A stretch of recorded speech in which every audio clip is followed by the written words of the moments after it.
بسم اللہ الرحمن الرحیم۔ السلام علیکم ورحمۃ اللہ وبرکاتہ۔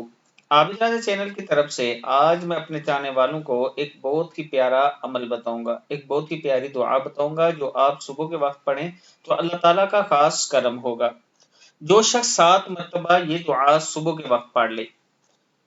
حضرت ابو درداء رضی اللہ تعالیٰ عنہ فرماتے ہیں کہ نبی اکرم صلی اللہ علیہ وآلہ وسلم نے فرمایا، جو شخص اس دعا کو صبح و شام پڑھ لے، اس کے دنیاوی اور اخروی تمام غموں کے لیے اللہ تعالیٰ کافی ہو جاتا ہے، یعنی اللہ تعالیٰ اس کے غموں کو ختم کر دیتا ہے۔ دعا ہے، حسبی اللہ لا الہ الا ہوا علیہ توکلت وہو رب العرش العظیم۔